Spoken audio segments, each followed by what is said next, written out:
I almost died yesterday. Yeah, that's not an embellishment. I'm not being dramatic. I know in radio we like to embellish sometimes to make a better story, but this one's straight up, man. I almost died yesterday. Oh, it's a long day. So it was a weird day. This has been a weird week, and I don't know if it's the full moon, but this has been a weird sequence for me. Just weird things happening, and I had to remind myself last night that I do feel, God, I hate using this cliche, very blessed in that 98% of America probably wish that they had my bad day yesterday. Mm-hmm. You know, oh my God, I almost died on an e-bike. I mean, most people would be like, oh, come on, dude.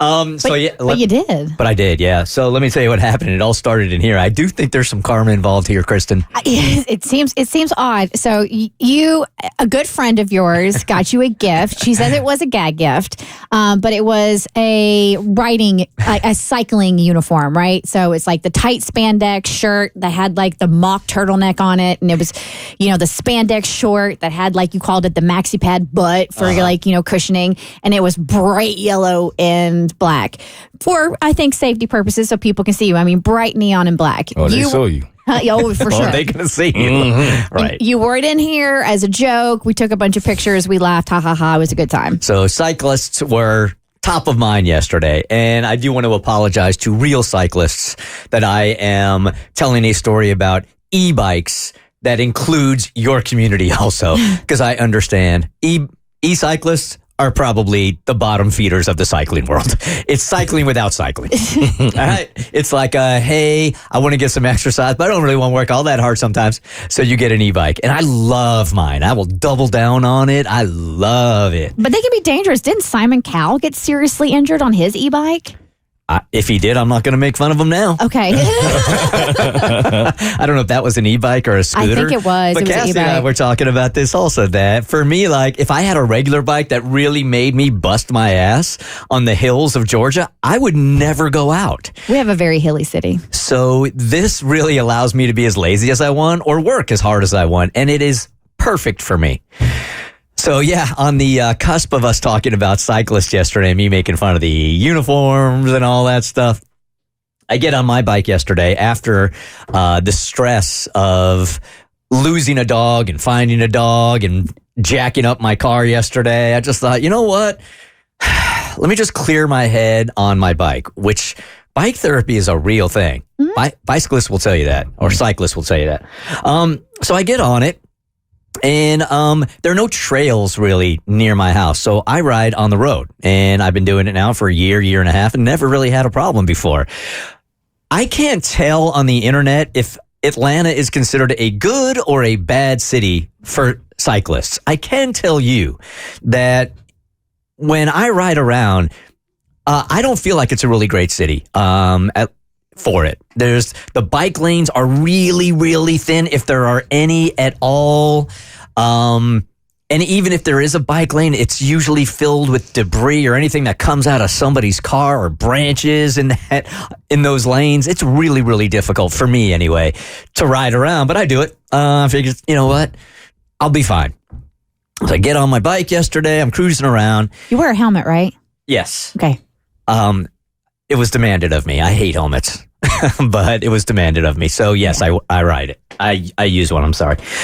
So I'm a little shaken as I'm talking about it, because I don't think I let it really process yesterday as I kind of like shook it off. I think it's starting to sink in. Yeah. It just happened. Yeah. Mm-hmm. So I'm going down, and excuse the local references here if you're not in Atlanta, but I'm going down Lake Forest at a pretty good speed. So I'm at a decline now. I'm about 25 miles an hour, maybe, heading into Buckhead.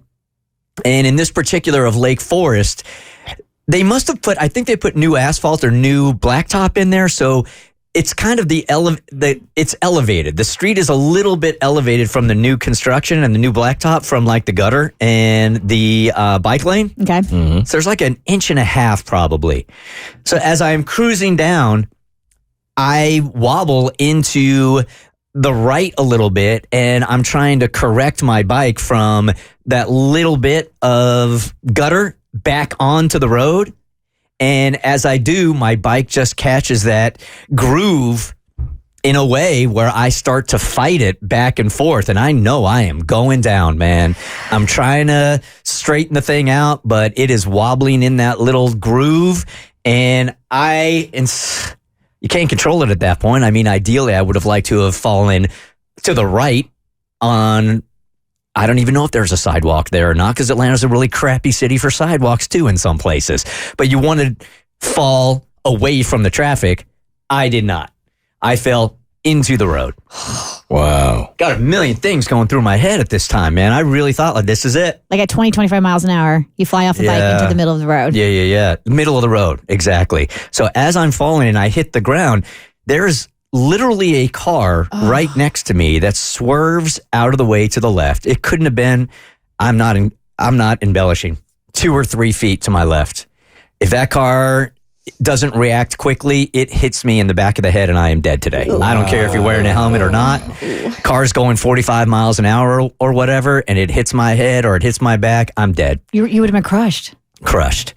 So the bike slides a little bit along the gutterish, and my water bottle goes flying, my Apple Watch goes flying. I'm trying to collect myself. At this point, I think it's a little bit blurry. There are 6 or 7 cars that have sort of slammed on their brake right behind me also and have stopped. And I think because I got up and I did this self-check and I seemed to be okay, and I just picked my bike up and took it to the side of the road. Everybody stopped. One lady screamed at me, "Hey, your watch is still in the middle of the road." And I'm like, "Hey, thank you." So I go and get my watch and I just dust myself off, and I got a little scratch on my hand and a couple on my legs and another one on my arm. I was feeling really good yesterday, man. And then this morning I woke up and I don't know what I did, but my wrists are all jacked up and my shoulders jacked up and my hips are feeling it. I didn't feel it yesterday. Well, they say because the adrenaline, when you get in an accident like that, there's so much adrenaline coursing through your body that you're not going to feel the pain at full capacity. But I'm sure your body has to be hella sore after taking a hit like that. And then now I can only imagine your mind and processing literally how close to death you were yesterday had that car not reacted the way it did. And I'm sure they were probably like, oh my God, I almost ran over somebody. I was almost hoping somebody that was in one of those 8 cars was a listener to hit me up on Instagram to say, "Hey, did I see you fall off a bike yesterday?" Just so I can match up my story to the reality. But I can tell you this, that, when these things happen so fast, that when I was falling off and noticed that car going around me, it wasn't very far at all. I could almost see as I was falling that area between the wheel and the rest and the frame of the car. I mean, I could see it real up close to my face. That wow. close.